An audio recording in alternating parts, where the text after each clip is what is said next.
Welcome to Film at 50, a podcast that celebrates semi-centennials in the world of cinema. I'm your host, Brian Rowe, and I'm very excited to welcome Cody Derricks from Next Best Picture to the podcast today for this very special episode of Film at 50. It's our 100th episode, Cody, talking about Deliverance. How are we doing, Cody?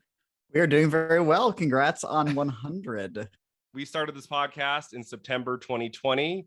I, of course, have done many bonus episodes in the past. Really, this is probably like 157 or something, but this is the 100th official episode, Friday episode of the podcast. And we're talking about a big one today, Deliverance, which was nominated for the Oscar for Best Picture of 1972.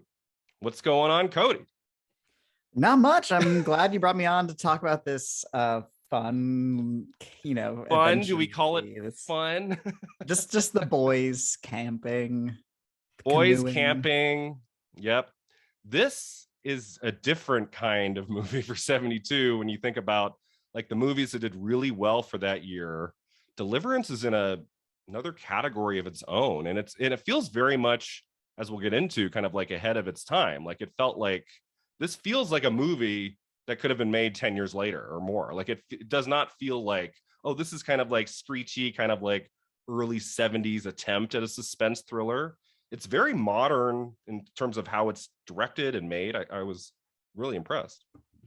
Yeah, I'm always amazed when I watch movies like this that came out less than 10 years after censorship was essentially dropped from films, after the ratings board was created, and they go this hard into the brutality of what you can put on film, just stretching the limits of what audiences will sit through.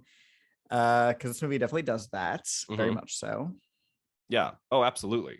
And so before we get into our thoughts on the movie overall, like what was your history with this movie, Cody? Like, had you seen this before?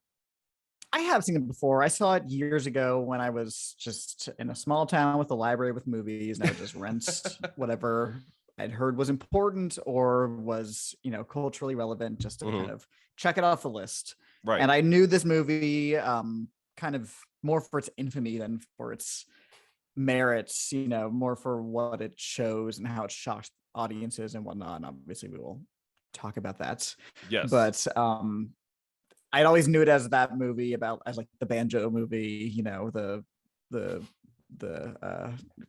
Stay Out of the Woods kind of movie. I was so it was so weird the way that this movie opens with not just a little bit of banjo playing. It's like, what is that scene? 5-6 minutes? It goes on and on and on and on and on. And it is called Dueling Banjos. Yeah. There is only one banjo. It's a banjo and a guitar. So right away we're starting with a lie. Just had to call them out on that. A song that got nominated at the Golden Globes, is that right? Oh, okay. Didn't make it to the Oscars. That sounds good. I feel like I've heard this, like the banjo playing, like the melody I've heard in other things. Like it didn't definitely become kind of like audio shorthand for, kind of backwoodsy vibes, off the beaten path movies.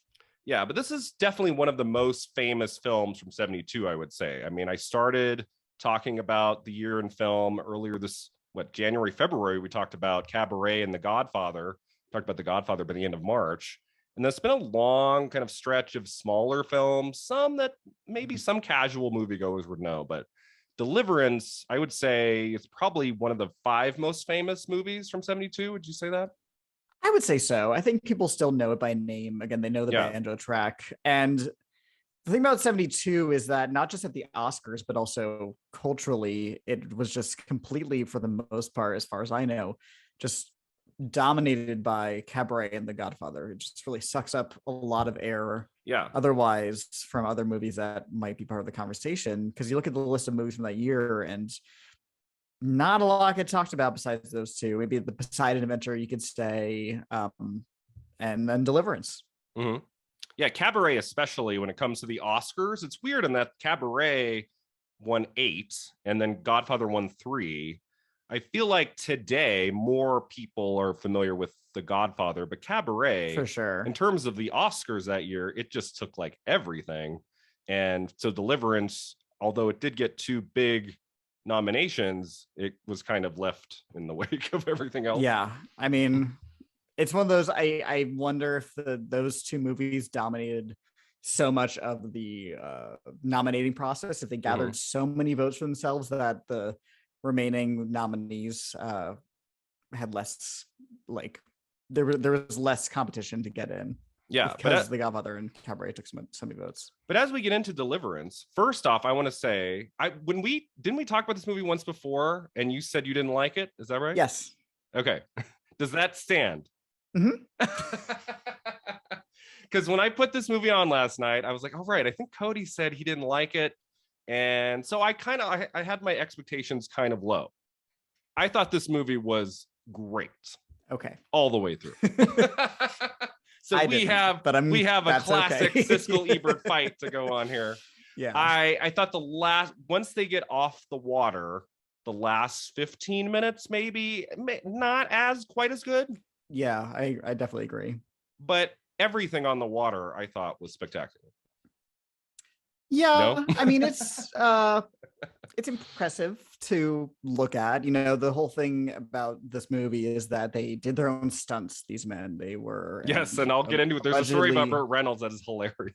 Right. And allegedly they were uninsured. So it's like what daring do these men had. And I watched the movie and it's impressive, but it kind of makes me go, why did they choose to do that to themselves? It didn't really feel necessary, but maybe that's just me. Okay. So like I thought this movie was great, and I'm kind of surprised it got a Best Picture and Director nomination, actually. Yes. Like it's enough of a genre movie that I'm like, why would this have, maybe I could see director, because I think the directing in this is pretty impressive for the time. Like the way that this is put together is pretty great. Like as a story, as a movie, it is kind of a genre piece, and I'm like, this got in for picture. That's really interesting. It was very popular with audiences. It was a big hit. I'm looking at the list of movies from this year, box office wise, and it's the number 4 movie of the year. It's only behind The Godfather, Poseidon Adventure, and What's Up, Doc. Everything else, Deliverance number 4. What's Up, Doc is in the top 3. That's amazing. Blockbuster. Well, like what's a blockbuster? I don't know. Poseidon Adventure didn't get into picture, right? No, it did not. No, it got a bunch of other nominations, but I don't know what the read on it at the time was. I wasn't there, but it definitely is kind of disaster, like trashy fun. You know, a little bit more trashy. Right, but then again, Airport got in Best Picture 2 years before, which really kicked off the disaster, huge ensemble of stars kind of movie. Airport is a terrible movie. That movie Adventure is better than Airport. Yeah. But the other two, so The Emigrants and Sounder got in the picture. I always forget that Sounder got in there. We talked about Emigrants once, so I always remember that because you said you liked it. I know, I'm the only person in the world that talks about that movie. I've seen that, and I've seen the sequel even. That's how much I liked it. These days, you gotta have a sequel. But I don't know why my brain went there.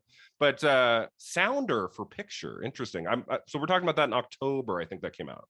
So I don't really know much about that one. Cicely Tyson, right? It's pretty good. Yeah. But Deliverance makes it into the final 5. I mean, this is not a movie that's about a whole lot. It's not very thematically rich. And I'm watching it towards the end last time. I'm thinking, okay, maybe is this partly why Cody isn't that into it, and that it's not really like there's not a lot of meaning behind the events. But in terms of just the craftsmanship of the movie, I found it just way better than almost anything I've looked at for the podcast this year. That's funny because I feel almost entirely the opposite. Really? I do find that it is, if you want it to, if maybe because I was looking for an in with this movie, but I found some thematic resonance or metaphor that could be applied to it that may or may not have been intentional. Again, maybe I was just trying to keep myself entertained watching this movie I did not like, but I think there's some stuff there you can excavate, even if the filmmakers didn't necessarily intend to do that. But yeah, well, so before we get into our thoughts about some specific scenes, let's touch on some trivia behind the movie. So this is based on a novel by James Dickey from 1970. He also wrote the screenplay. I looked him up on Wikipedia. Like almost his entire Wikipedia page is poetry. Like he published poetry books for decades, And then he wrote like 3 novels, and he wrote the screenplay to this, and then he wrote the script for the 1976 version of The Call of the Wild. And that's like his only work in film, are those 2 scripts. Like, yeah, I'm like, I don't think I've ever heard of I don't think I've ever heard of a figure whose most of their literary output is poetry, and then they have just like a couple books, and then they write the script for the book, and it's like this famous movie. It's very unusual. I wonder then how, if the book of Deliverance is kind of more lyrical in terms of its prose rather than. Yeah, I have not read the book, but I'd be curious. No, I have not. I'm probably not gonna. So I can say. I mean, the movie's pretty sparse in terms of dialogue, in terms of like, you know, there's not a lot of like character development, right? It's kind of just like you're just with these guys in this journey. So Definitely. I could see the book being, you know, fairly sparse, and probably doesn't read like poetry, but it's probably not like really like deep, like long body paragraphs of description. I'd be surprised, but so I thought that was interesting. I'm like, so I could just see this guy in like the 90s, like giving poetry readings, and there's that guy in the back, talk about Deliverance. Hey, you probably got that a lot. Yeah. He's like, no, I'm here with my new poetry book. Shut up. Put the banjo down. Yeah, the film was directed by John Boorman. He also received Oscar nominations for his 1987 drama Hope and Glory. Have you seen that movie? I have. And that's the funny thing, is Hope and Glory is a supremely British movie. It is about the Blitz. It's basically a memoir, and Deliverance is pretty authentic in its Americanism. And, you know, for a British director, not to say that this is an impossible task because it gets on all the time, but it does make his direction a little bit more impressive that he is not a Native American, a Native person who was born in America.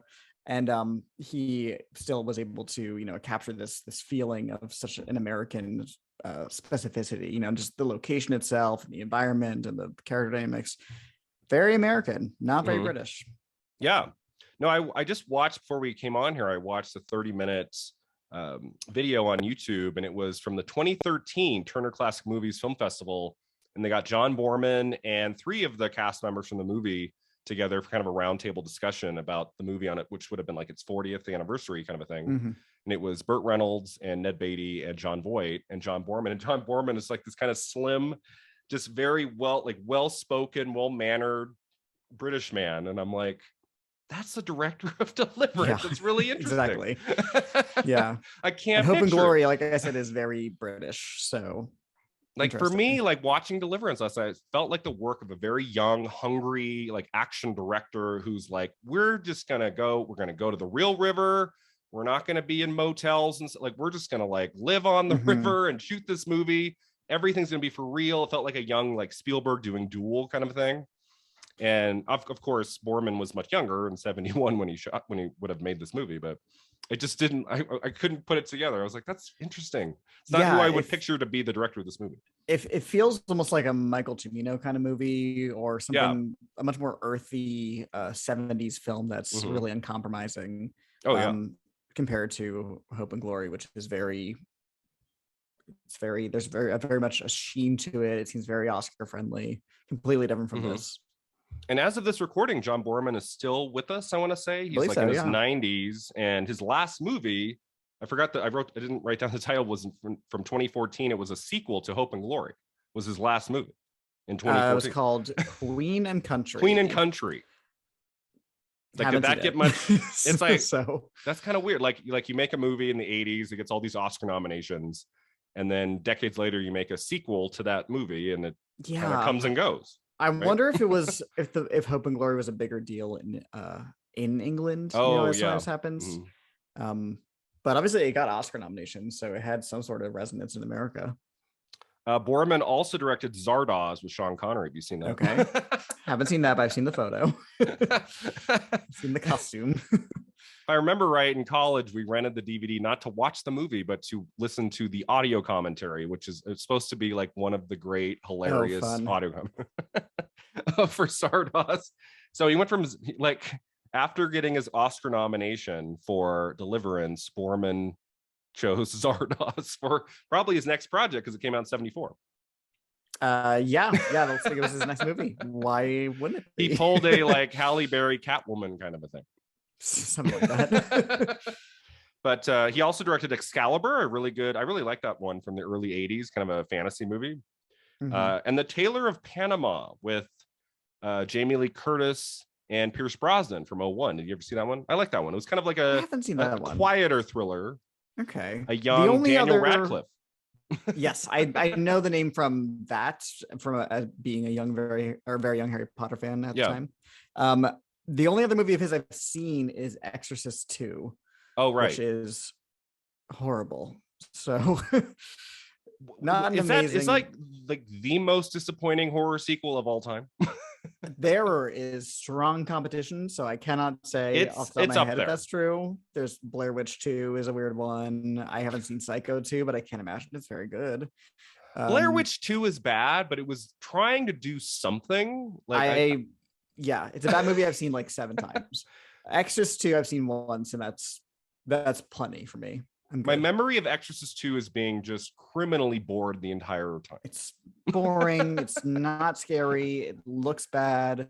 Exorcist 3 is very good. It's a completely different that one's good style, but Exorcist 2 is just no thank you.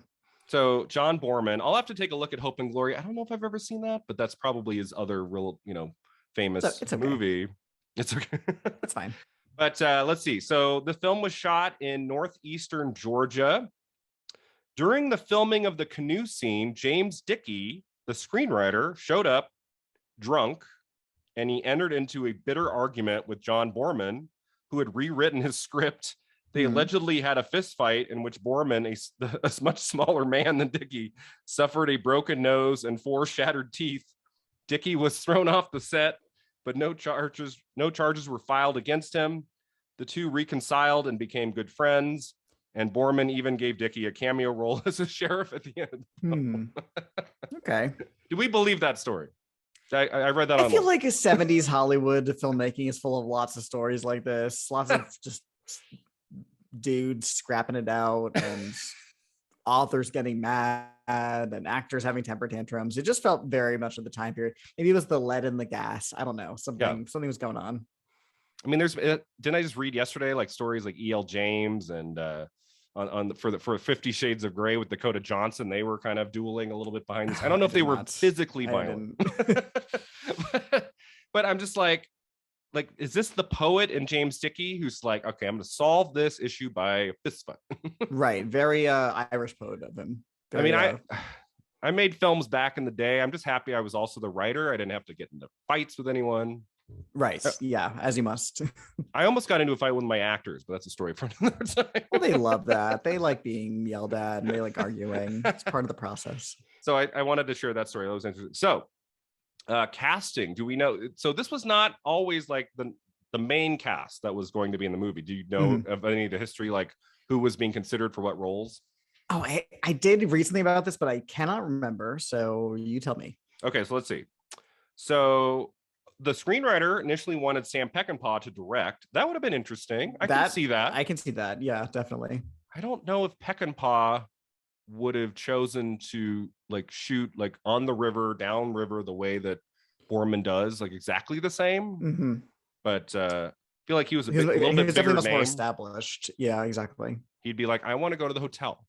Yeah, I would like to shoot on a set. Thank you. So the screenwriter wanted Gene Hackman to play Ed. That was the Jon Voight role. Boorman wanted Lee Marvin to play Ed. Lee Marvin for the Jon Voight role, I can't really see that. Jon Voight is so much younger than Lee Marvin was in 71. And you're going to get totally different performance styles and different emphasis of character. This one really is bizarre. Boorman wanted Marlon Brando to play the Burt Reynolds character. Okay. Can we picture the I mean, 72, like 72 maybe. Brando. I don't really think so. That's the same year as like The Godfather. So. Well, I think like they were in conversation. He said on the TCM video I watched, like they were talking about it, and he said what Boorman decided not to have Brando do it was Brando asked, so do I actually have to get into a canoe? Oh my God, no way. I'm like, what is this, like the 2000s and we're on like a giant soundstage with green screen? Brando, what are we thinking? Yeah, he would barely show up on sets that were on land, so I don't think he's getting in a canoe. Like, I think like 1957 Brando would have been great for this, but like I feel like he looks like Burt Reynolds in like A Streetcar Named Desire, like 51. Like he would have been too old to play the Burt Reynolds role in this movie. I don't know. It doesn't work. I really don't see that at all. It'd be a completely different movie. Like, I mean, Burt Reynolds has such a specific generational, like older boomer American male machoism to him. And Brando at this time, not so much. Yeah. So let's see who else. Jack Nicholson was considered for the role of Ed, the Jon Voight role. Again, I'm like, maybe, but okay. That I can see more, but yeah, he's got stuff. Yeah. I mean, so like we know many of these actors today. I feel like if I had put this on last night and it was like Brando and Nicholson or something, it just would have been a different kind of movie. And it would have, I feel like it might have taken me out of the suspense of it all and the events going on. Like when because you watch Nicholson and it's like he's a specific kind of actor, and like I like watching the movie knowing who they are, but it's not like Burt Reynolds looks very different in this than he typically does, and even Jon Voight kind of looks different, so I was able to just go with it and not think about them as actors. Yeah, I think they are, because they were obviously known to a degree at this time. Jon Voight even had an Oscar nomination already, but they are not the big stars they would go on to become just yet. And I think if you had big stars already, like Brando, it would kind of detract from the very grounded, it doesn't feel like a documentary per se, but it definitely doesn't feel very like pristine in Hollywood. Yeah, it's not it's not like overly cinematic and stylish, right? It feels like you're in the moment and you're watching this happen in real time, and I feel like a Brando would have just, I don't know, take you out. But he was busy in 72. He was in Godfather and Last Tango in Paris, so he had projects. Let's see. Donald Sutherland was considered for the Burt Reynolds role. Charlton Heston was considered for the Burt Reynolds role. That would have been horrible. That would be terrible, but it makes more sense. I can see what they're going for there, and that would be an interesting, elder statesman. I've been doing this I can't be beat by nature kind of role. I say that would be horrible, but then I love Planet of the Apes, and maybe if that had been some younger actor, unknown, and then we were doing an episode about Planet of the Apes 68, and I was like, oh, I read, like, you know who almost played that role? Charlton Heston. That would have been horrible. And that's not true. I like him in that. So who knows? Maybe it would have worked. I don't know. I think it's because I read this stuff after I watched the movie, and I really picture now Burt Reynolds in that part, and it's like, how do I get around, like a Marlon Brando? It seems kind of weird. And then other people considered Robert Redford, Henry Fonda, George C. Scott, Warren Beatty. So we're basically going down the list of the big stars. Just big men in Hollywood. There's very little unity there in terms of even age or type, besides the fact that they were leading men in Hollywood at the time. No Paul Newman. Paul Newman didn't make it on the list. Maybe they were like, why even bother? Yeah. Yeah. But so yeah, those are all. And then I read I watched on the video that Ned Beatty and the other actor who I wrote down, Ronnie Cox, this was the film debuts for both. They were both like stage actors and had never been in a movie before. So I always thought, like, I knew like this was kind of Ned Beatty's breakthrough before he would go on to have a great film career. I did not realize this was kind of like the very beginning, because this is a very famous character for him in this. Yeah, that's interesting, because he's such a pro already. He's very, and usually sometimes people come from stage and go to film, and there's a little bit of a learning curve there because it's a different style, but he jumps right into it. Oh, absolutely. So you mentioned before about them doing their own stunts. So I have a couple stories to share here. So the film is infamous for cutting costs by not ensuring the production. What is it? What? Like, I that doesn't even make sense to me. This is like a Warner Brothers movie, right? This isn't like some little studio indie film. No, this wasn't like guerrilla shot. It just, to me, that reads like publicity. I'm not saying that they didn't actually. Oh, maybe. I'm not saying they weren't actually uninsured, but it does kind of raise the thing that's like, it's kind of similar to like Tom Cruise doing all his stunts. It's like, does he need to do them? No. But is it amazing? Absolutely. And does it make for a great story on the press tour afterwards? Yes, it does. Okay. So you think there's maybe a little bit like if someone had actually gotten hurt, like they might have had something going on that they just decided not to tell them. I mean, I don't doubt that they were actually uninsured. I really do think that's true, but I think the reason for it probably was more to do with it'll make it more impressive afterwards rather than necessarily just cost cutting, which probably also was part of it because studios will do that for, they'll cut costs where they can. So yeah, it said that Jon Voight climbed the cliff himself, that scene where he's climbing that cliff. And then the famous story about Burt Reynolds is that he requested to have a scene reshot with himself in a canoe rather than a dummy as it tumbled over a real waterfall. They did it with, first, this is what the story he told on the video. He said, first, the stunt guy refused to do it. So then they went to a dummy and they filmed it with a dummy going over the waterfall. It looked like a dummy. And Burt Reynolds was like, I'll do it. Like, let's do it with me. So he shot it. He hit his shoulders, his head hit rocks, he floated downstream, much of his clothes were torn off. He woke up with director Boorman at his bedside. So he got knocked out. Like, it was not pretty. Like, he got hurt. And he asked, how'd it look? And Boorman said, it looked like a dummy falling over a waterfall. Cool. So I was like, I didn't go back to see, like, is that shot in the movie? Like, I don't know how they cut that in. I watched it with that in mind, and I don't remember a dynamic shot of him going over a waterfall in a canoe. There's some shots of him kind of bouncing down the rapids, and those are still, impressive. But yeah, I don't know if it made the final cut. It is never worth risking your life as an actor to get a shot in a movie. No, but then again, you watch that Buster Keaton house falling on him thing, and that's impressive. That's great. Things like that. But it's always just like, I mean, it's been going on for decades. This idea of like, it's not worth putting yourself in that position. We can figure out a way to cut it together. It's a very macho sentiment. It's a very never gonna die kind of mentality, very masculine in a way that I usually find kind of eye roll inducing. But having said that, I was really impressed with like watching this movie. Did you find ever a shot like it never looked to me like I was watching stunt people? Like, no, you definitely can tell it's them, and you can tell it's them.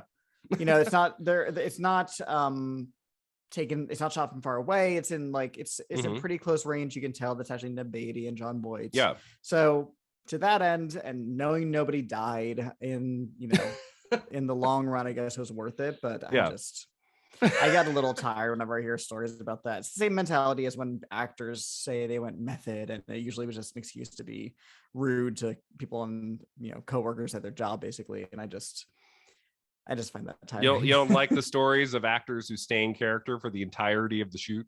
I sure don't. Nope. As long even Daniel Day-Lewis. I mean, I feel like he has the least prickly stories about his behavior on set. It's not like he was. I mean, I might be wrong, but you never hear stories about him throwing furniture at cast members and whatever. Like, but I don't really need to ever hear a Jared Leto story again about his time on sets. I'm good. Is there footage of Daniel Day-Lewis on the Lincoln set, like hamming it up and like dancing? There's you probably wouldn't, pretend to know what a camera was. There is one. I remember seeing one clip from There Will Be Blood where he did break character. Oh right, I think I've seen that too. He breaks character for a split second. Just there's like a fly on set or something, and there's a kid involved. So I think there's a little bit of leeway there. He still won his Oscar, so it's fine. He still won his Oscar. So beyond that, we had Ned Beatty. He was thrown overboard, was sucked under by a whirlpool. A production assistant dove in to save him, but he didn't surface for about 30 seconds. John Boorman asked Beatty, "How did you feel?" And Beatty responded, "I thought I was going to drown. And the first thought was, how will John finish the film without me? Oh my God. My second thought was, I bet the bastard will find a way."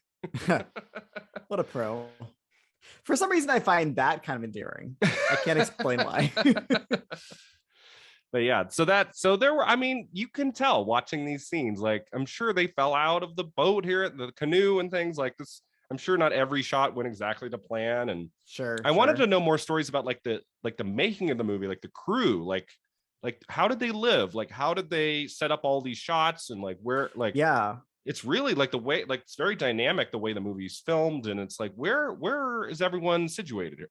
I was wondering that about specifically the scene of Jon Voight climbing the cliff, because Yeah. the camera's right there with him. Yeah. So yeah, it doesn't look like a movie that's faking a lot of these locations. It doesn't look like he's on a set somewhere and beyond like Jon Voight, it's just like the back of a building. Like it looks like they're really there all the way through.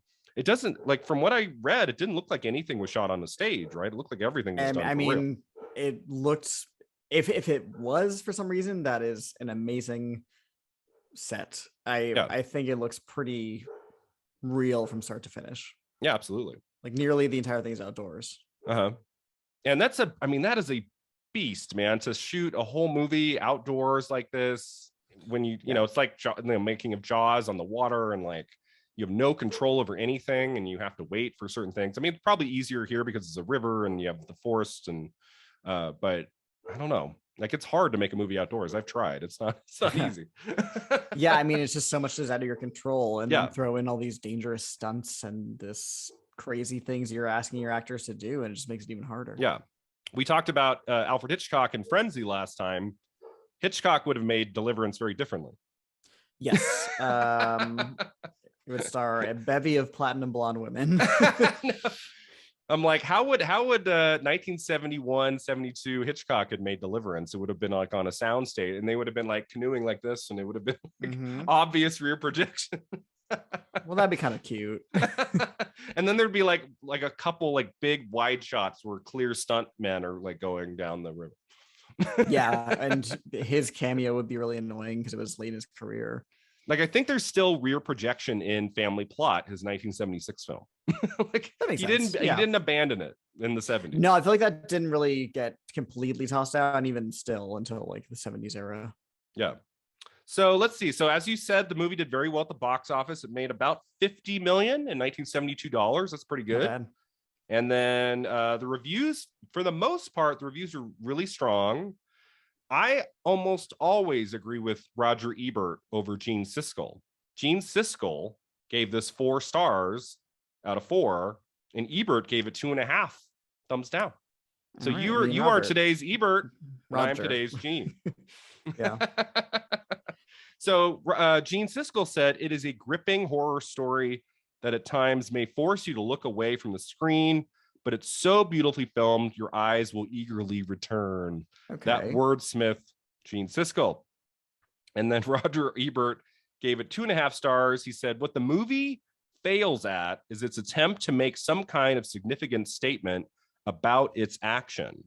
What James Dickey has given us here is a fantasy about violence, not a realistic consideration of it. That's an interesting statement. That, and like I said at the beginning, I can derive some sort of meaning out of it. I just don't like it. So, I mean, like, just because something is saying something doesn't mean it's good. You know what I mean? And vice versa. I don't think that's, for me necessarily, it's not what I look for in movies to classify it as good or bad. It just, if it's doing it well, is what matters. I've never been one, if I'm not getting a whole lot of meaning out of a movie, but it's holding me in its grip, and I'm into the characters and the story, and I'm following it all the way through to the end, and I'm into it. I'm not going to walk away, well, it was okay because I didn't get enough meaning out of it. Like, that's never been a problem. Sure. Horror films are my favorites, and I love thrillers, and so yeah, I feel like it's definitely a more recent thing, but I feel like a lot of people will give a movie credit for what it's doing rather than how it does it. They'll say like, this is about this, or it covers this important issue or whatever. And that's all well and good. But if it's not doing it in a manner that is pushing the medium of film, is using all the best, all the things you can do in film well, or if it's poorly written or directed or acted, then those things kind of just are extra credit that don't really impact my ultimate takeaway from the movie, but that's just me. It drives me crazy if someone's like, oh no, you have to go back and watch it again. And it's really slow it's really slow for an hour, but just get into it. And what the director's really saying is this: it's about this, and it's really interesting. And I'm like, I don't want to go back.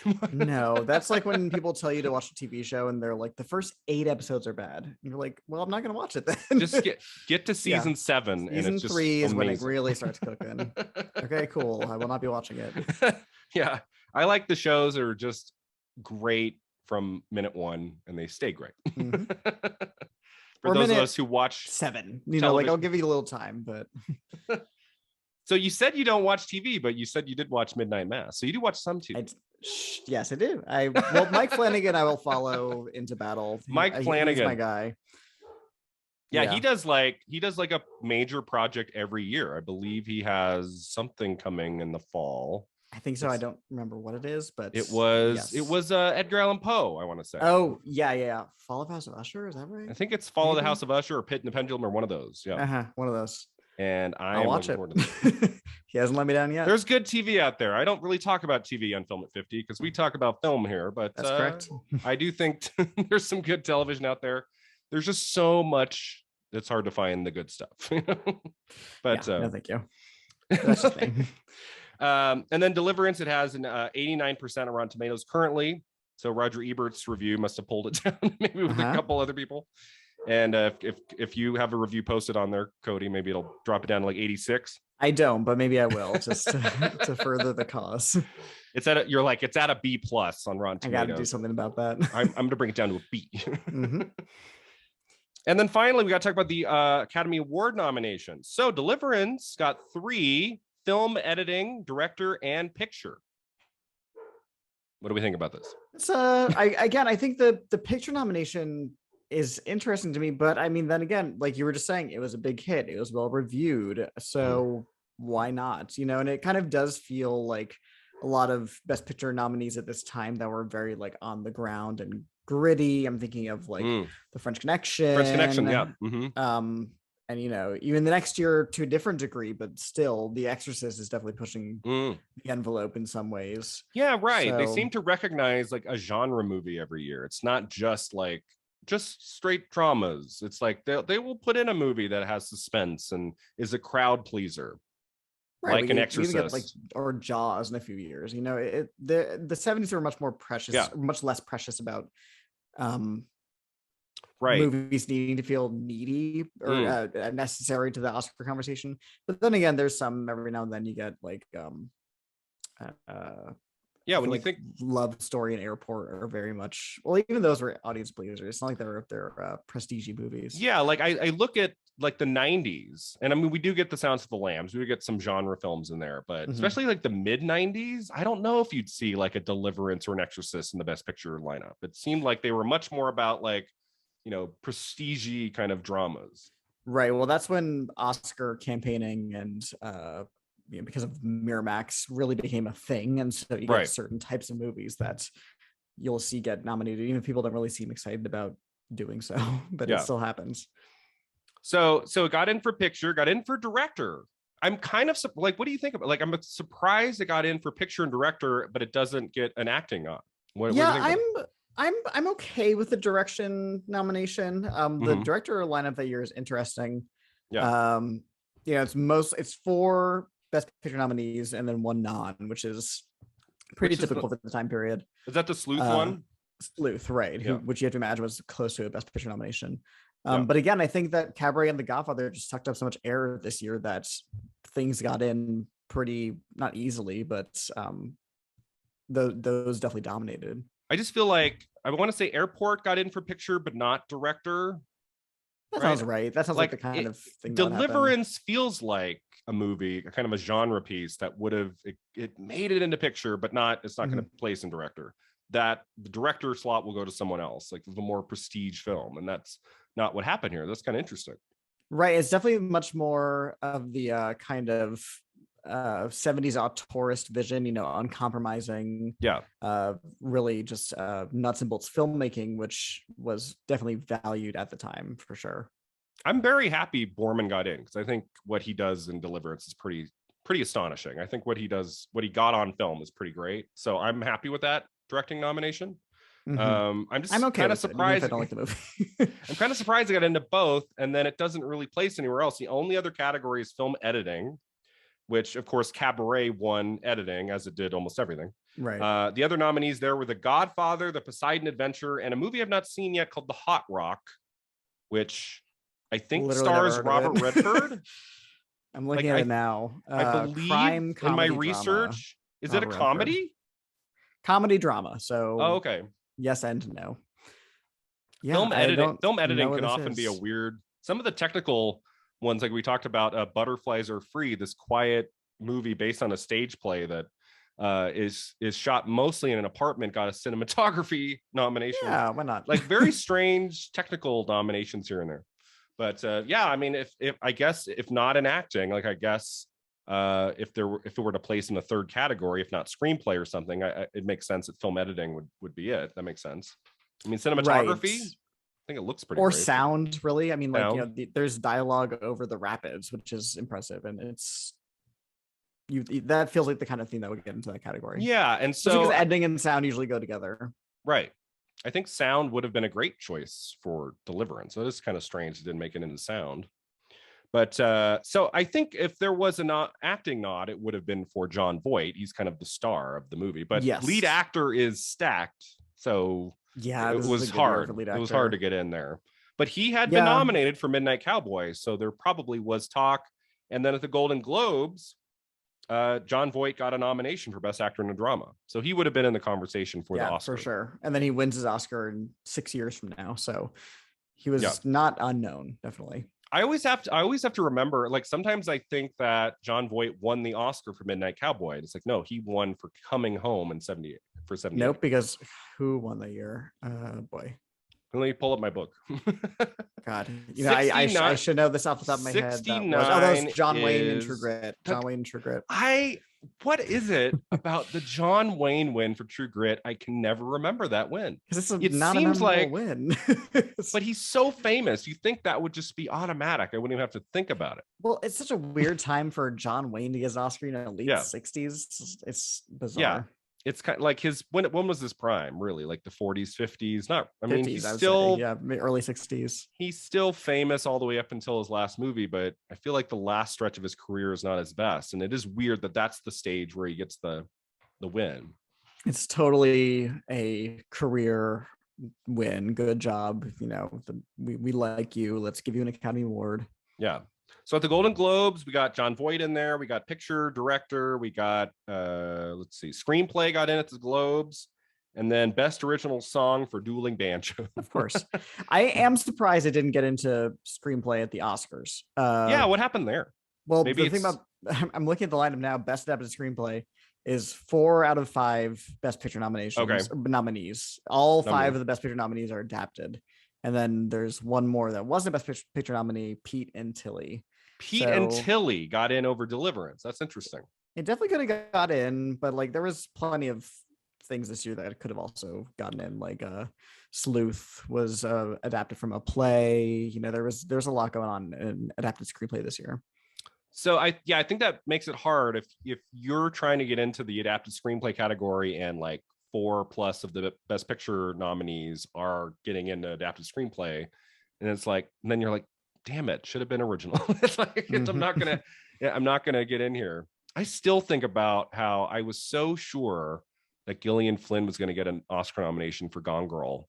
Oh my god. And then didn't get in, and I think it was just the competition was so fierce that kind of. But then like American Sniper got a screenplay nomination. Did that get in for screenplay? Oh, forget what it is. Yep. No, there is definitely room for her. It was not. It wasn't as packed as you think it would be, unfortunately. Yeah. But yeah, screenplay is interesting because we get 10 nominees a year, not just 5. So whereas that the Golden Globes, right, isn't usually just 5.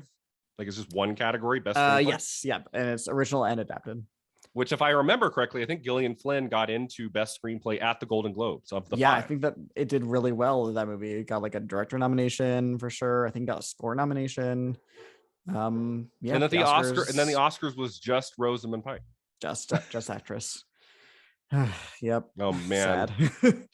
Screenplay, it's usually it's like the easier one to get into because you have 10, not 5 slots. So it is interesting that Boorman gets in for directing 5 slots, but then Dickey can't get in for screenplay. I mean, I guess having said that, it's only 5 because it's only one or the other. So it's not like he could have shown up in both, but I don't know. It's not, watching this last night, as I said before, I think it's a great film. It's not a movie I'm watching going, man, the screenplay of this is phenomenal. Right. So I think that has a part, that's a part of it too. Right. Yeah. I mean, it's definitely not dialogue heavy, which is usually what they lean towards in screenplays. I wonder how different it is from the book, because I wonder how much of an adaptation it is, how much of a feat of adaptation it is, rather. Yeah, I think the nominations it got were the right ones. I mean, maybe it could have added a couple, but like if it were to get 3, I'm happy with those. And then finally, Boorman got a DGA award nomination. Dickey received a WGA award nomination. The movie got 3 BAFTA nominations. They were for editing, soundtrack, cinematography. Okay. Kind of random. Like, okay. So we liked it enough to nominate it, but not in any of the major categories. Right. Well, BAFTAs were weird back then. This before the Oscars, or after the Oscars, rather. Right. So it was just, things were different. Do we know what year they started being before the Oscars? Because my video about Juliette Binoche, the year she won the Oscar for English Patient, she got her BAFTA award after the Oscars. So that would have been 97. I think it was around the turn of the century. So around 2002, I want to say off the top of my head, but somewhere around there. Yeah. So that's interesting that up until then, it would just be later. Because I always thought of the Oscars as the last one. And that's wasn't always the case. I kind of missed the idea of like an independent award show that isn't just leaning into the Oscars. Yeah. Not anymore. And we just study. It's like, okay, so she won that. She won this. Yep. Weird times. And then we just obsess over it. And then whatever the Oscar winner is, and then we're like, oh, we should have seen it. Yeah. Because of this. No, it was weird back then. So those are all my trivia notes. Anything else that you know of about the movie? I'm trying to think of anything else that I didn't share about its making or production. Not necessarily. I mean, like the rapid like adventure towards the end, leading into the third act is really, I think, pretty easily the best part of the movie, and the behind the scenes stuff makes it even more impressive. But again, for me personally, I'm kind of like, okay, why? But then watching it, knowing that nothing happened off screen, permanently, makes it a little easier to watch. So so let's get into our thoughts on the movie. So talk to me a little bit more about like what is it about this movie that just does not work for you? It's just not my kind of thing. The idea of a bunch of guys stomping into the woods and discovering, hey, this nature is hard and will chew you up and spit you out. That's not really my type of genre. I'm really not into that in books either. I'm not really into these types of man against nature, outdoorsy adventures. They're not really my thing. And I find this movie very thin in terms of what it's going for. I feel like the content is very slim. I feel like not much happens. There's a lot of time of them just hanging out or paddling their canoes or walking through the river. And then when things do start to happen, like when they encounter the belligerent like hill folk for the first time in the woods, it's kind of out of nowhere, which I don't think is like a plot hole or anything. Obviously, things just happen in real life, but it is kind of just sudden in a way that I find very unsatisfying and kind of mystifying. And then the movie just kind of ramps up real fast, and then it's over. And that's interesting. That's interesting. I want to know how many minutes into the movie do they meet these two guys in the woods? Because I found that to be early. Was that later in the movie? 45 minutes in. Is it 45 minutes? Yeah, because I had to stop watching the movie to do something else, and I checked the time, and it was like we were exactly halfway through the movie shortly after that scene. So my mind is blown. I read. What was I was in a state. I don't know, but I thought of that as like 20 minutes in. That was 45 minutes. Because nothing happens up till then. But maybe that's just me.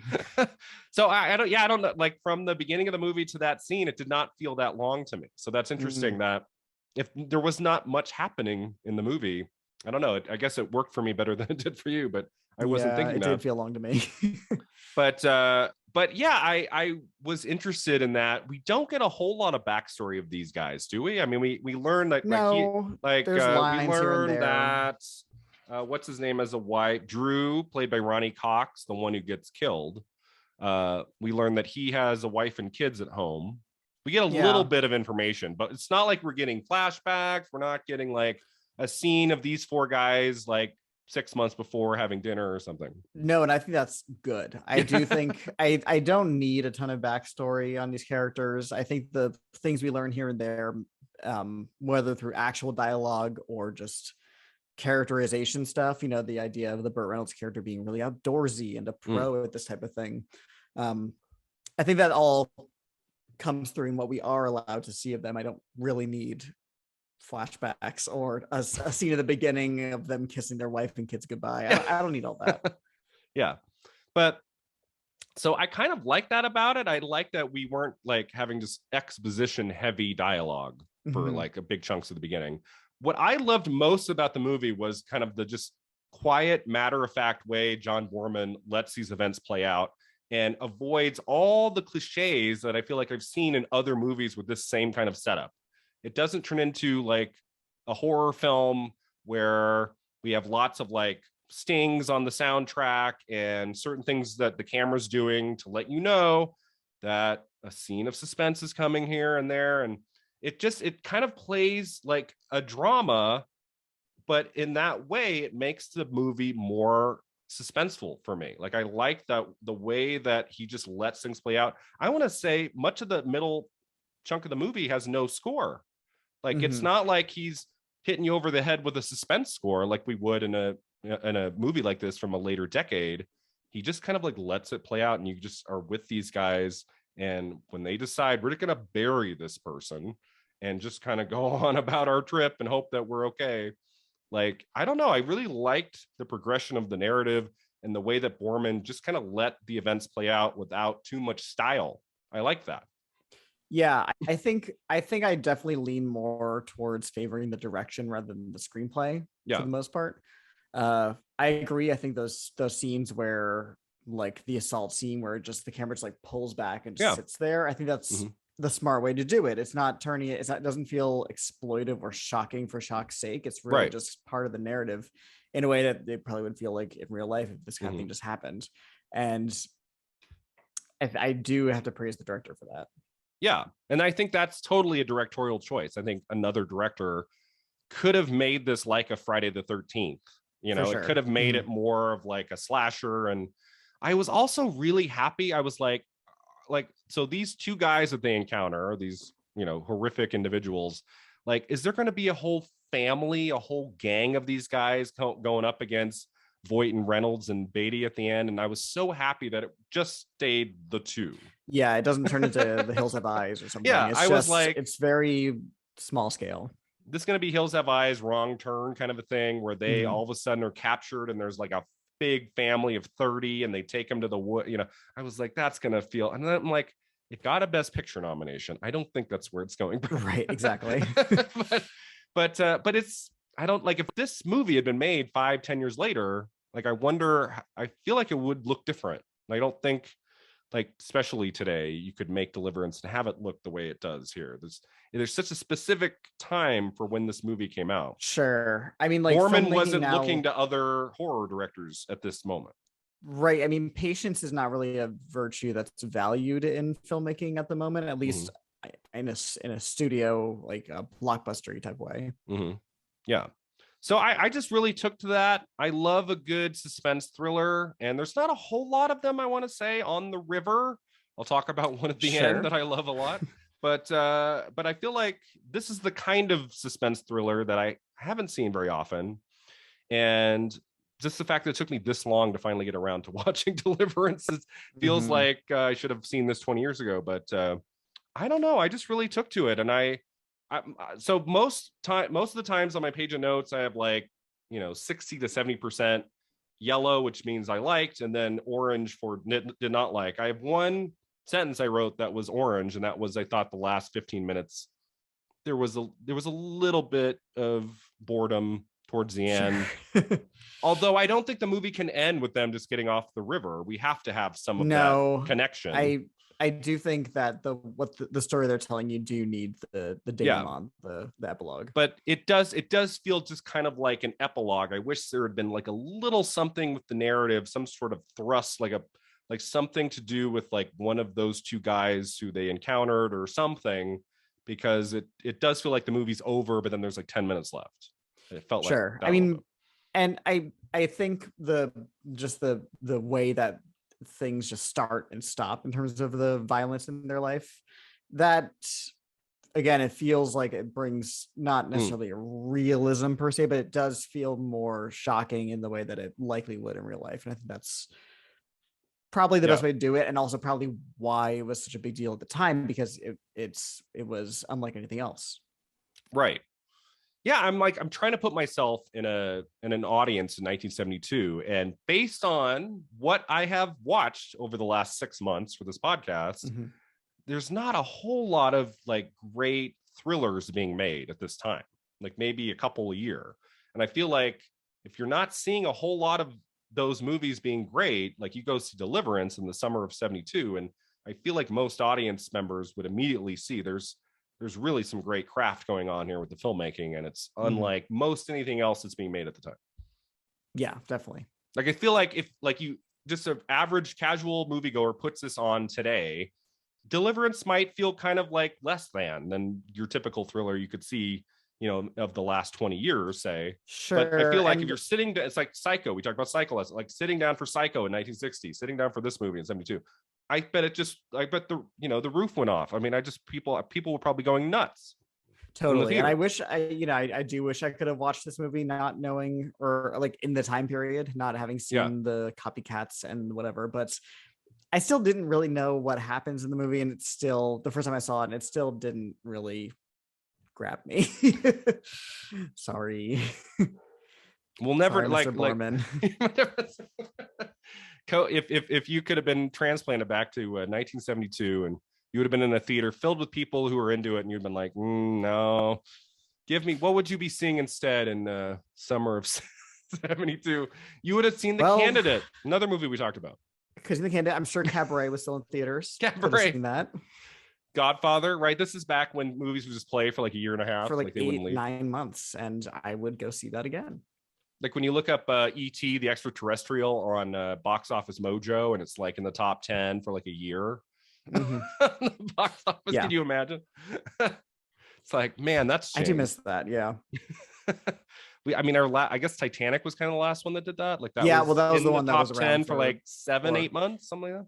Avatar is up there for a long time too. Avatar were people seeing Avatar in the summer of 2010? I mean, not the summer, but the spring for sure. Like I remember I saw Titanic. Titanic came out in December of 97. I remember I saw it in the theater in July of 98.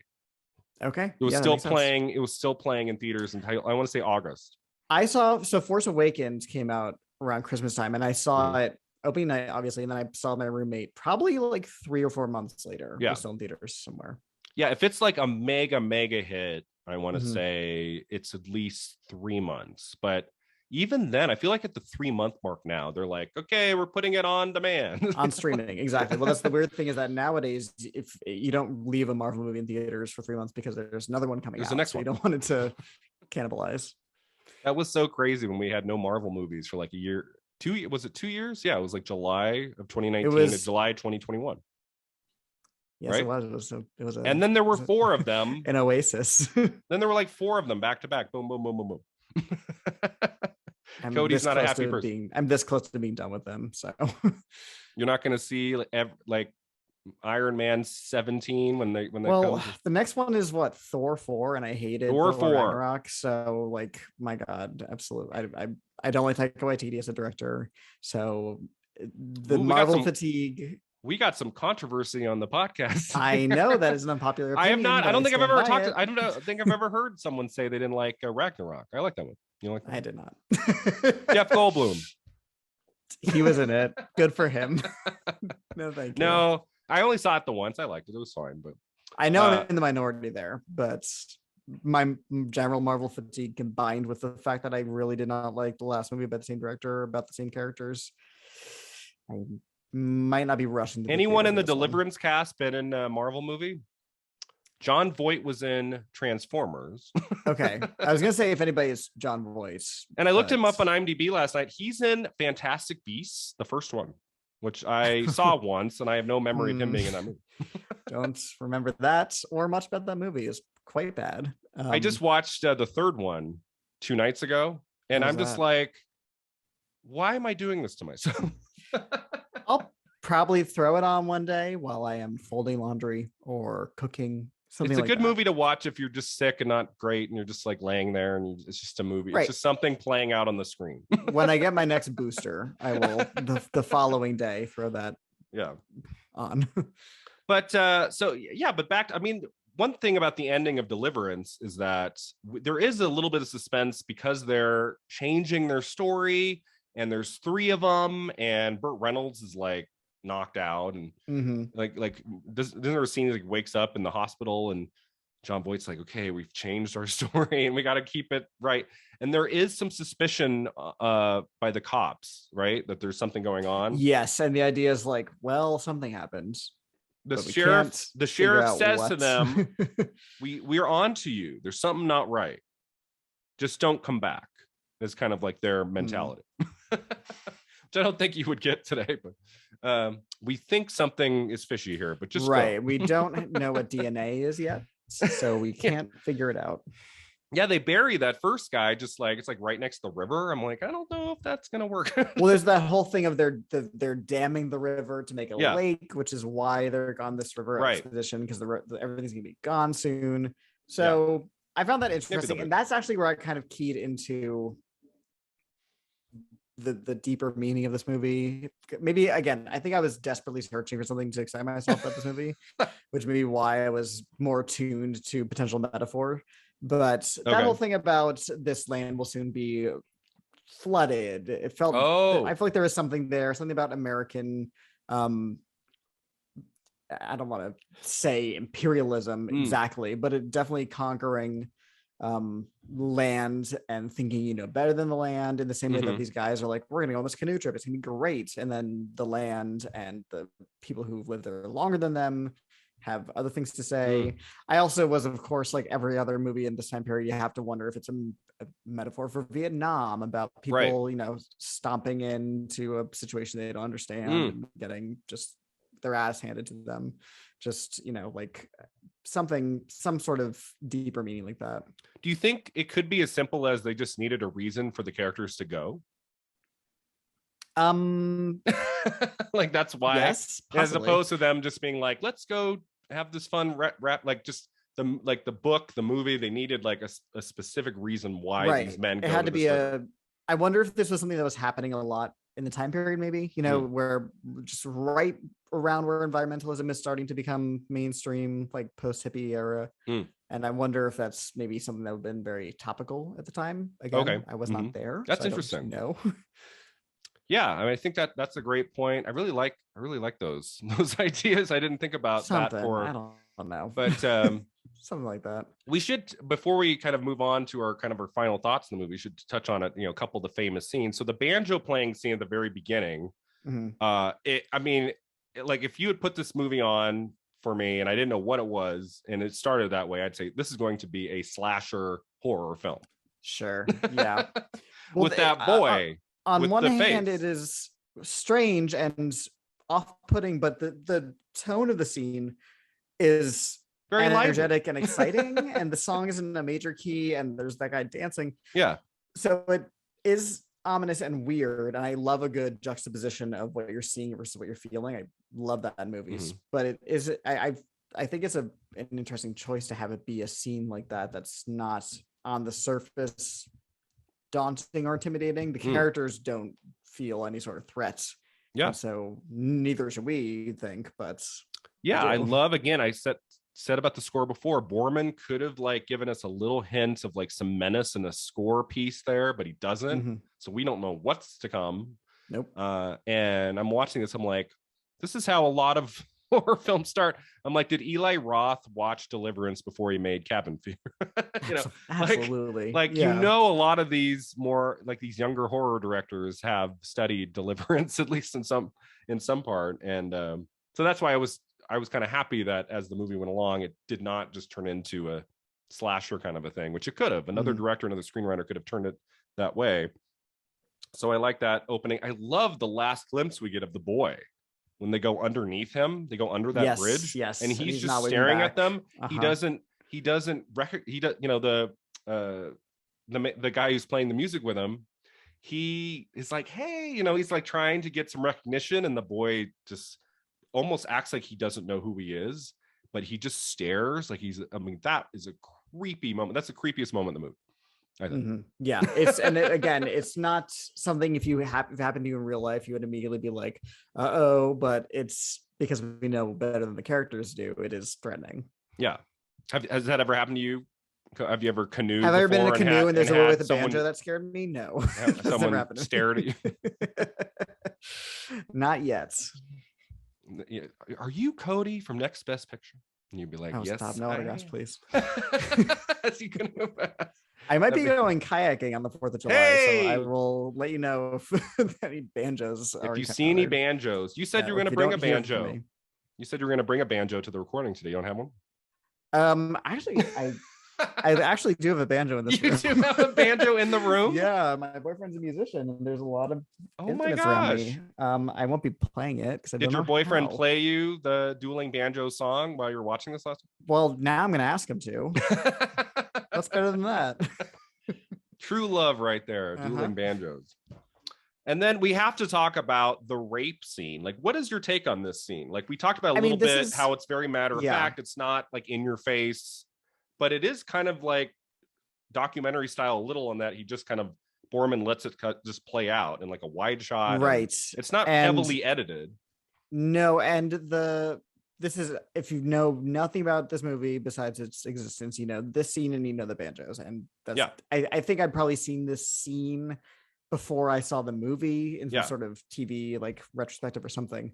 I think you're totally right in the way that it does just play out in almost real time, and it kind of feels like probably the feeling the characters have of like this isn't really going to happen, and then just things start escalating, and it's like, oh well, this is happening. I think it's effective. I think it is upsetting. Obviously, I'm sure audiences at the time were just beyond shocked, right? Because nothing had been especially the men in film like this at the time. So yeah, it's tough to watch, obviously. Yeah, the men who like brought their girlfriends on a date to see Deliverance. I'm curious like what that scene was like. Yikes, yeah. They're like, oh. But yeah, I mean, talk about him. This is like the introduction to cinema by Ned Beatty. It's like the way he plays that scene of, it's not even like fear. It's kind of like, this is something I have to do to get these guys to go away. Sure. And it keeps escalating to the point where once he's like taking his clothes off, he realizes what's about to happen and he just books it.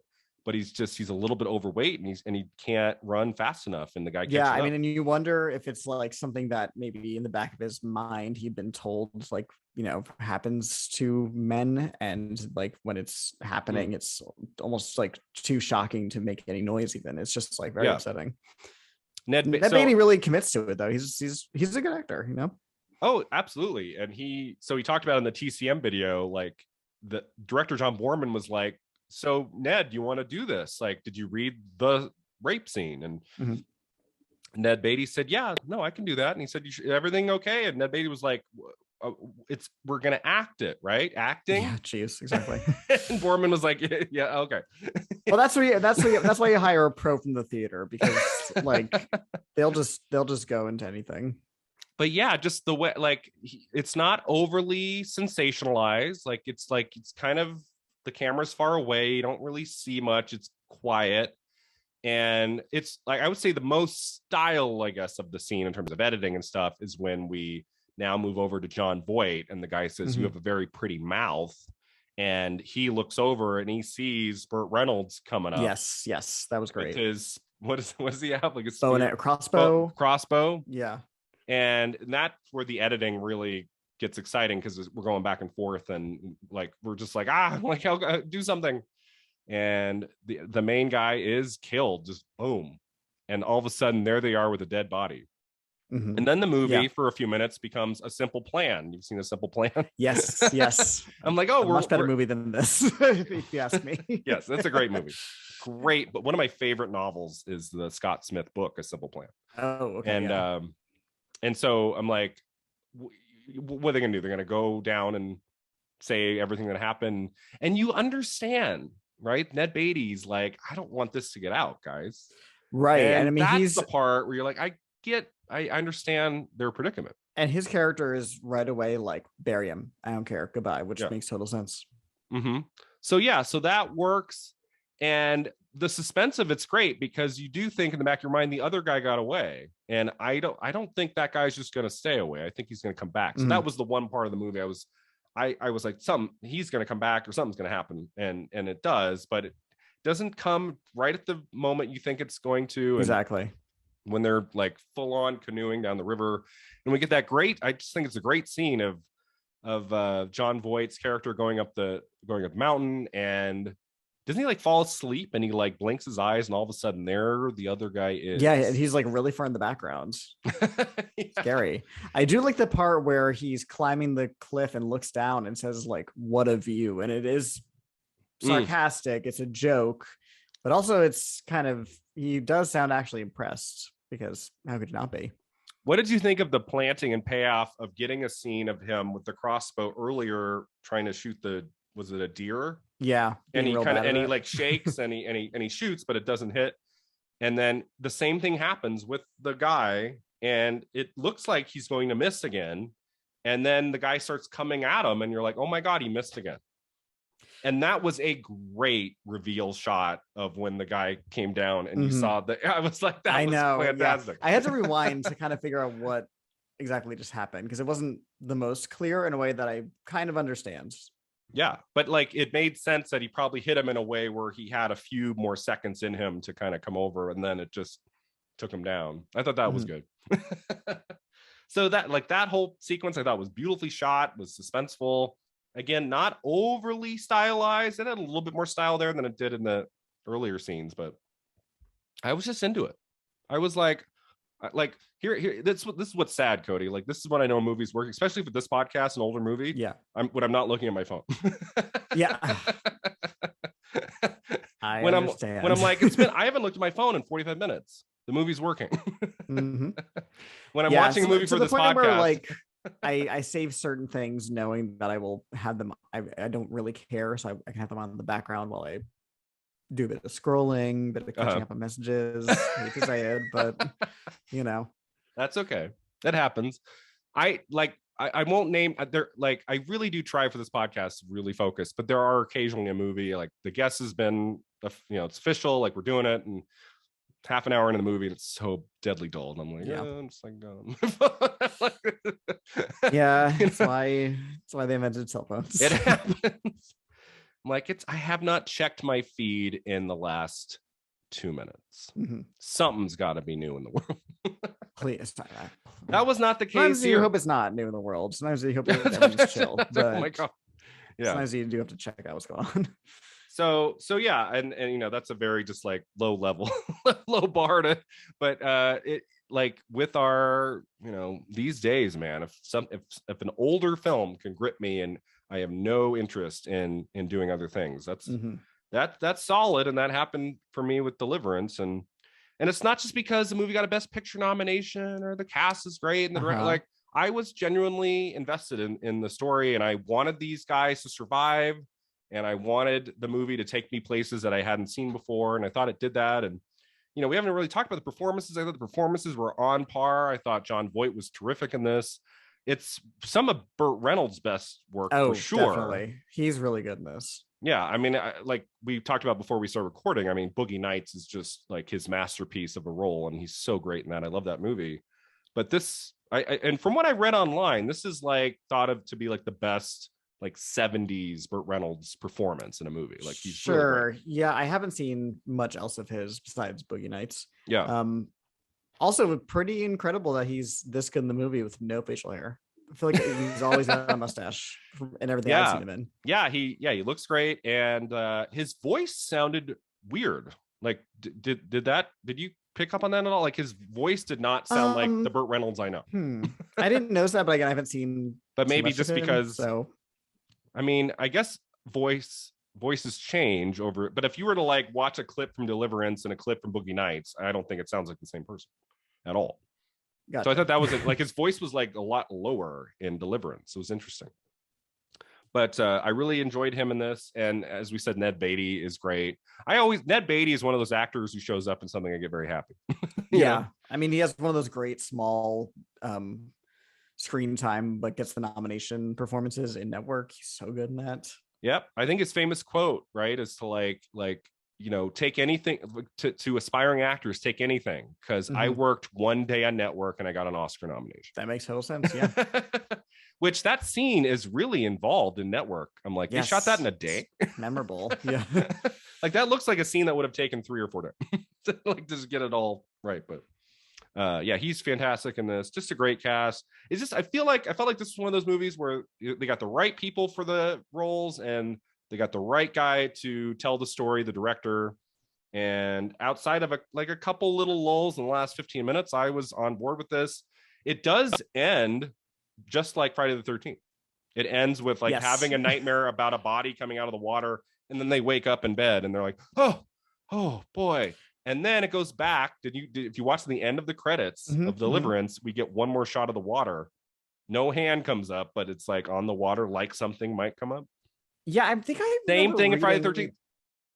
I mean, I'm pretty sure the Friday the 13th literally just ripped this off. That was the idea. It had to, it had to have. So the Deliverance was so popular. Yeah, that Sean Cunningham, who directed Friday the 13th, he probably just was like, let's do the ending of Deliverance. I mean, that's the best part of that Friday the 13th, and it's the reason why there's sequels. So yeah, worth it. And you must be happy we didn't get 11 sequels to Deliverance. No, there was not Deliverance to in French. Stupid. Did they? So I forgot to look at the connections. Was there ever anything made related to Deliverance after this? Like, no, I don't think so. I can't imagine nothing. what. I mean, it's a pretty compact story. It's not like they have to go back to find the body or anything. I feel like there's enough unresolved that there could have been one more story. Sure. But maybe it's for the best. They just let it be. I think it's. I mean, I wouldn't watch it. So that's just me. Cody be like, nope, I'm good. I'm good. Thank you. No, I think this is a one-off movie. I think that's what it always needed to be. So let's see as we wrap up our thoughts on the movie. Anything else? Any other scenes we haven't touched on? I feel like we've kind of touched on the main scenes. Anything else we wanted to say about this before we move to our final 2 segments?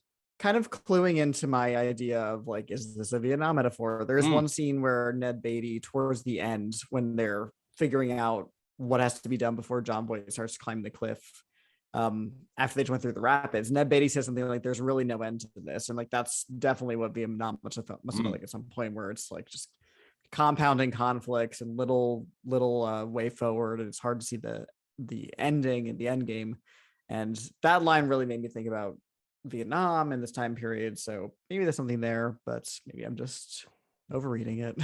Yeah, no, I'd be interested to read up on some of these analyses about the movie now and just see, like, because you do have to think about that when a movie comes out, kind of think about what's the state of the world. And early 70s. It's a movie set in the early 70s. It's not a period piece. It's a contemporary film. So it is, part of the language of these characters' worlds and what's going on in their lives in addition to the audience's life. Yeah, absolutely. That's a great take as well. Yeah, I would give this a strong 3.5 out of 4. I'd give it like an 8.5 out of 10. You're what, more on like the 2 out of 4 range, like 5 out of 10? I give it a 4 out of 10. 4 out of 10. Okay. Wow, really? What you gave it? Yeah, it's just. If you were, I swear, Cody, if you were on this podcast every week and you saw some of the movies I've looked at for this podcast over the last 6 months, I know your rating would be at least 5. And this is the first time you let me on for an Oscar nominee, for Best Picture nominee, rather. So. Oh, right. Well, I'd love to have you on for The Emigrants down the road. That'd be fun to talk about. Well, I mean, this is definitely my number 5 of the Best Picture nominees that year, for sure. So this is your number 5. You like The Godfather more than Deliverance? I do, actually. Yeah. It's funny. Okay, like if I had to rank it with like Godfather and Cabaret are way better than this. They're both 10 out of 10 masterpiece. This is way better than 90% of what I've watched since March for the That's podcast. Fair. So I don't know if that plays a role in my take on the movie, just in that I've watched a lot of mediocrity. But I mean, possibly, especially when you're looking at this specific time period. Like a lot of times when I will rate a movie and then I'll put it in like my list for the year it came out, I will look at it and go, it's better than this. So maybe let's adjust it with context. Yeah. But without that, just watching Deliverance by itself, that's what I give it. But I thought it was a great thrill ride. I really had a great time. I thought it was very well made. Very impressed with what John Boorman did with this. So I was very excited to finally watch this for the first time. I had a good time. All right, so that takes us to the final two segments. Divine double feature. What do we pair this with, Cody? So what I paired this with is the 2018 movie Leave No Trace. Ooh. Starring Ben Foster. And oh shoot, what is her name? I'm so sorry to this actress. She's very talented. The female director, right? Deborah Granick? Yes, Deborah Granick, who also did Winter's Bone. Thomasin McKenzie. Okay. The young actress in the film. Stupendous performances. And the reason I'm pairing it with this movie is because, Deliverance is all about the brutality of nature and how it just will tear you apart. Leave No Trace is about a father and daughter who are living off the grid. They're living in the wilderness, and it's a very lush movie. It's very the Deliverance, for all it's set in the forest, is not a very green looking movie. It's mostly like blues and browns. Leave No Trace is very green. It's very, very verdant, and it's definitely about the nicer side of nature, the escape it provides. It's kind of a getting back to nature film. It's also about escaping into nature in a way that isn't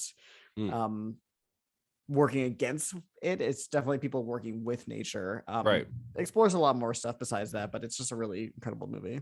That movie was great. I don't think I made my top 10, but it was in my second 10. Like, it was really terrific. And yeah, it's up there for me for sure. Great performance by Ben Foster, which I thought should have been recognized at the Oscars. It's hard with some of those small movies, right? Just to get enough people to see it. Yeah, I remember there being a decent amount of buzz for it. And at the time there was like a weird, maybe it'll get a lone best director nomination kind of narrative going. It didn't end up happening. But there was definitely buzz for sure. Yeah. So that's a great choice. Highly recommend. I bet a lot of our listeners have not seen that movie. It's kind of a small movie. Definitely check out Leave No Trace. I adore that movie.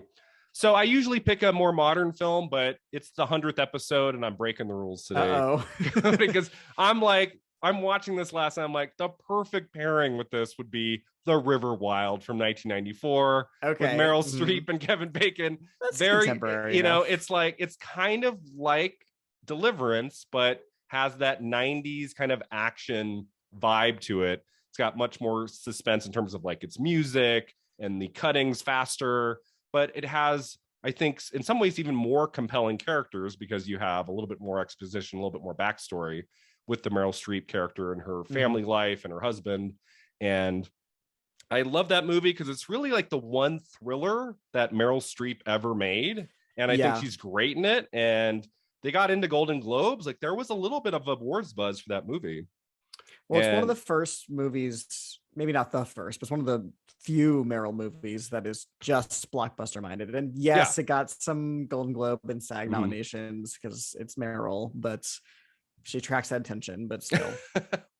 And it's like one of those, it's just like a great thrill ride with excellent acting all the way through. And it's kind of like we get 3 scenes in Deliverance of them canoeing, and each time it's like more and more rapids, more and more intense. And we get the same thing in River Wild. Like, it starts with them just kind of going down the river, and then as the stakes raise in the narrative of the movie and their lives are in jeopardy, the crazier the river itself becomes. And then it's like Meryl Streep, she has to survive in more ways than one. And part of it is just get down to the end of this river that's got these just insane drops. She's got her kid in the boat. She's trying to save her kid, played by Joseph Mazzello. And it's one of my favorite Kevin Bacon performances. I love when he plays a villain, and he's just fantastic in it. He's got great chemistry with Meryl Streep, kind of weird chemistry with her in that. And I just love that movie. So I was like watching Deliverance. I'm like, this is a perfect pairing movie. It'd be fun to watch both at the same time. That makes a lot of sense. A lot of river, a lot of water, a lot of drama. So I feel like, it's not a part of a franchise or anything. I feel like The River Wild is a movie that's not really talked about much anymore. Even when we're thinking about Meryl Streep and her career and everything, I feel like that one kind of falls through. Definitely check out River Wild again. That's a fun one. Mm-hmm. All right, our final segment, Beyond the Flick. I thought we'd talk about Jon Voight, since he really is the star of this movie. So if you had to pick 2 or 3 of his best films, like, what would you go with? So Jon Voight is not really a actor I'm particularly enamored of.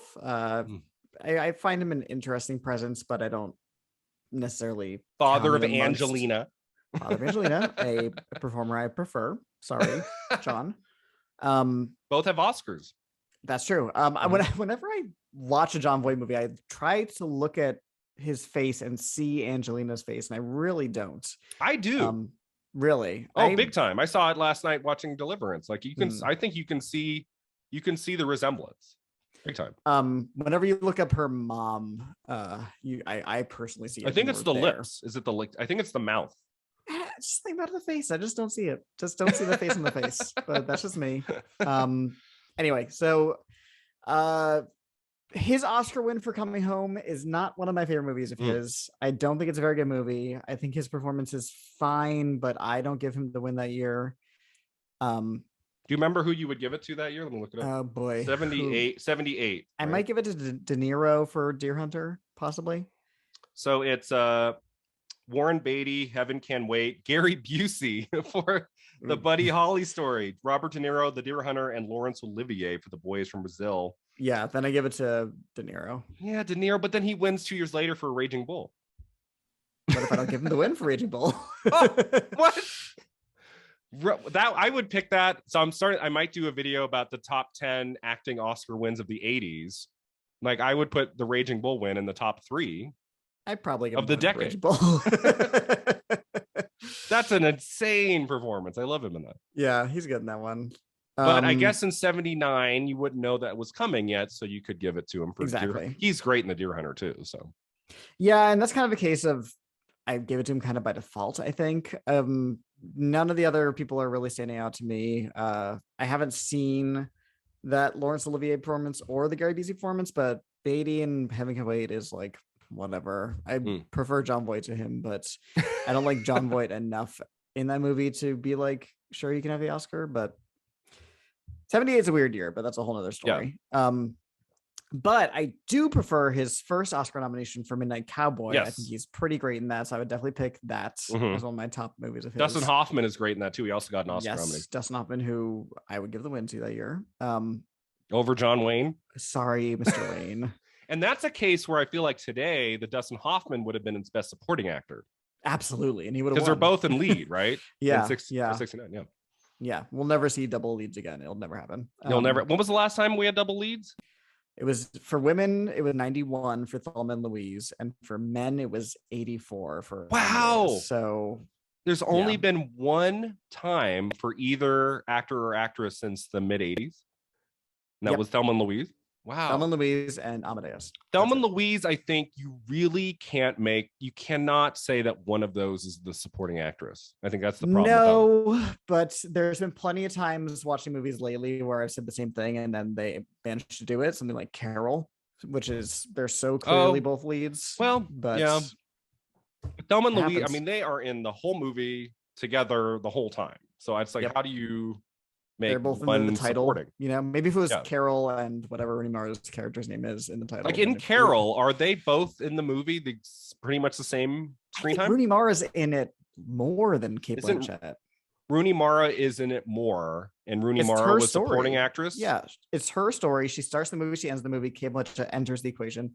Yeah, and yet Cate Blanchett got the lead. I think Cate Blanchett is more in the title, well known, and I think she's the titular role. But yeah, interesting. I love all that. You don't care about. Didn't you say you don't care about the? I don't care. No, it's not that fraud all you want, but Rooney Mara and Carol is one of the more egregious ones in my lifetime. I'm fascinated when they it's like this person has more screen time, but they're in supporting, and this person is just in 5 scenes in their lead or something. It's like, I'm like, what? Yeah, how does this work? It's like when Viola Davis won Best Supporting Actress for Fences, and then she was nominated for Ma Rainey and Lead, but she had more. Right, and it was like on screen longer in Fences. I think she's leading both, so that's just me. But yeah, I still think Viola Davis could have won Lead for Fences over Emma Stone and Isabelle Huppert. I think Viola Davis would have won in Lead. I think but we'll never depends know. on when voting happens, because La La Land was so out front for such a specific period of time, and like Emma Stone's giving such a typical Oscar performance. I like her in that movie, but I remember when Viola Davis was just announced for the movie before they started filming, people were like, well, that's her Oscar right there. And it was. So it's always so boring when they like put out the first picture and then everyone's like, oh, they're going to win and then they win. Yep. Gary Oldman, Darkest Hour. It happens. Like when we saw the first picture of Meryl Streep in The Iron Lady, I remember everyone was like, oh, this is she'll finally win. And then she did. And she did. People love that stuff. Right. And you wonder how much of it is a snake eating tail situation where it's like, does she win because of the poster, or does the poster make people think she's going to win? It's just, who knows? So anyway. So Coming Home, that was a real life story, right? So he is playing a real life person in that. Isn't it? I don't know if it's a true story so much as it's inspired or so maybe it's just inspired by. I thought, yeah, I haven't seen it since I was younger. I thought, and I'm not a big fan of that movie either. It's not in my top 3. I like it. It's fine, but it's not like one I've been meaning to revisit. I remember I really like Bruce Dern in that movie. He's good in that. I remember liking the supporting actress in it. I don't remember her name. She has I thought Jane Fonda and Jon Voight played real life people in that. That's not. I don't think so. No, it's just a fictionalized story about Jane. Right, Jane Fonda like kind of thought of the idea, I believe, from working with veterans. Okay, so it's kind of inspired by veterans. Turned into and it was turned into this fictionalized story. Okay. Yeah. So you like a Midnight Cowboy. And then anything else that he's in that you like? So my other two picks of his are weird. Again, I'm not really a big fan of his in general, but I think he's fun in Michael Mann's Heat, which he doesn't have a ton to do in, but he has a fun haircut. Oh, okay. And I love that movie so much, so any chance I get to mention it, I will. And the other one is also a Michael Mann movie. It was a performance he was actually nominated for, which is Ali. Okay. Which is not a very popular nomination. People don't like him in that movie, but I think he's interesting. He's doing something completely different than what he usually does. And he's covered in makeup and hair so much that at first I didn't recognize him, which is always fun and interesting, especially for somebody whose face, I know as well as I do Jon Voight's. Yeah, it's a strange performance for sure. I saw that movie once. I was not taken with it. I was young. I was like 16 when I saw it. I don't know if I need to revisit Ali. It's been a while, but it's decent. It's very long, but if you like Michael Mann, it will scratch that itch for sure. Okay, so those are good choices. So yeah, I have some runners. I like him in Mission Impossible, the first one. Varsity Blues I enjoyed in high school with James Van Der Beek. And Holes, and I gotta give a shout out to National Treasure. That's a fun one. Oh my God, he is in Holes. You're totally right. Yeah, Holes is great. And really, I watched that with students a few months ago, and I was like, wow, I forgot like the ensemble cast in this is insane. It's got Sigourney Weaver and all these great people in it. And so he's in that. And then National Treasure, I think he's in both. He's in the second one too with Helen Mirren. I think is like his it's like his girlfriend, like ex-wife or something. I can't remember. But National Treasure 1 is one of those movies, like another good sick movie. If you're kind of sick and you just turn on the TV and it's halfway through fun. National Treasure, that's a good one to watch.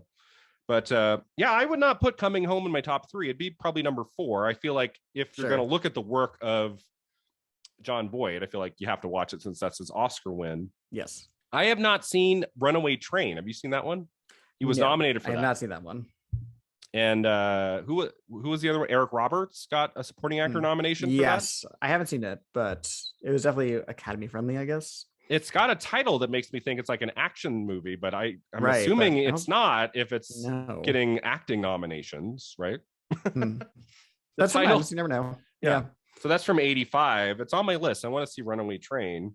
So my number 3 would be Anaconda. I love Anaconda. I don't care. I've never seen that one, but it's kind of a sleazy kind of, it's not it's not high art by any means. It's Jennifer Lopez and Ice Cube and Jon Voight, and it's kind of would actually make kind of an interesting divine double feature with Deliverance, because they're on the river, they're on the water in Anaconda, but this time they're being, instead of being attacked by humans, they're being attacked by a giant snake, and it's got 97 CG. It's not, doesn't look fantastic, but I remember a few months ago it was on TV. I was flipping through the channels and it was like the last 20 minutes, and I watched it again and I'm like, this is really fun. Like I really enjoy it. And I've never seen it, but that does sound fun. Jon Voight plays kind of a villain, and he's just like chewing the scenery in Anaconda. Course, yeah, and it was definitely that time for he that got for him. 3 Razzie Award nominations for Anaconda, and I think he's great in the movie. So there you go. I don't know. I don't know what happened with the Razzies there, but I'm not alone. I remember Roger Ebert gave it 3.5 stars out of 4, and that's what made me go see it opening weekend. And I really enjoyed it. Good for him. I like when he did stuff like that. Yeah, Roger Ebert, like once every 6 months, would give like just a really kind of like, kind of nothing kind of genre movie, like a 3.5 or a 4, and I'd always get excited to see it. You probably usually do the same, so I'm in support of that. So yeah, so I think Anaconda is worth a look. My second is Conrack, which is a 1974 drama he did where he plays a teacher. He teaches at a school of kind of like underprivileged, like African-American kids. And it was, I want to say it was on the Criterion Channel. Okay. I watched it 2 or 3 years ago. I love movies about teachers. I'm a teacher, and I always look for great stories about teachers in film. And it was really, really great. And it's one of his best performances. It's a movie that probably most of the listeners have never heard of before. It's not a movie he got like a bunch of nominations for in 74. If I'm still doing this in 2 years, we'll definitely talk about it, because I think it's a great film. It's called Conrack, and he plays a teacher, and just it's kind of a quiet drama, good kind of character study. Really enjoy it. Great photography and a terrific performance by him. And I think that the movie to see of his, if you've watched one, is Midnight Cowboy. That's kind of his most famous movie. Yeah, it's a good one. That's probably the one I would have given him the Oscar for over Coming Home. I just love him in Midnight Cowboy. Except then you have Dustin Hoffman, who also is deserving. Right. I mean, it's the better Jon Voight performance of those 2 Oscar-nominated performances, but he's not the best person in Midnight Cowboy. Right. But it was definitely his breakthrough. Like he had done a couple things here before that, but Midnight Cowboy was kind of the movie that put him on the scene, and still probably his best work. I just really love that movie. And if you've never seen it before, it's been a while, check out Midnight Cowboy. Yeah, good one. All right, so that takes us to the end here. Cody, thanks so much for being here again, and thanks for being here, my guest for the 100th episode of Film at 50. That is really exciting to me. When I started this, you should be proud. When I started this, I was like, can I get to 50? Can Film at 50 get to 50 was like the goal. I was really hoping I could get to 50 episodes, and here we are 2 years later. We've made it to 100. So nice. Very excited. It's just started this in the middle of the pandemic, just something fun to do on the side. And, I have a full-time job, and I have a YouTube channel now, and I'm very busy. I'm writing for a bunch of different websites and stuff, but I just keep this one going. It's my passion. I really love the films of the 70s, and really would like to do this for another 100. And I just grateful for amazing guests like you, Cody. It's always fun to chat movies. Oh, thank you. So as we wrap up here, tell our listeners where they can find you online, and anything you'd like to promote. Now's the time. Yeah, of course. So obviously congrats on 100 episodes. Very exciting. You can find me on Twitter, Letterboxd, and Instagram at CodyMonster91. I write and podcast for Next Best Picture, and I have my own podcast that I host called Halloweeners, a horror movie podcast. Wow, that was hard to say. I've always struggled with that word, horror, because if you say it too fast, people think you're saying something different. That's true. I'd say scary. Scary. Yeah. Terrifying. So check out Cody's work. It's fantastic. Thanks for being here, Cody. Thanks to all of you for listening. You can find us online at filmat50.com. We're on Facebook, Twitter, and Instagram. And check out my YouTube channel, Brian Rowe Video. If you like Oscar history, maybe I'll make a video about Deliverance one day. 3 nominations. I could do it. I mean, yeah. I have not made a video yet about anything from the 70s, so I'm thinking in the next few weeks I should start diving into that decade. There's a lot of interesting Oscar history from the 70s. Weird stuff going on there. So we'll get there. So again, thanks for being here. 100 episodes, very exciting. Until next time, remember, 50 never looked this good.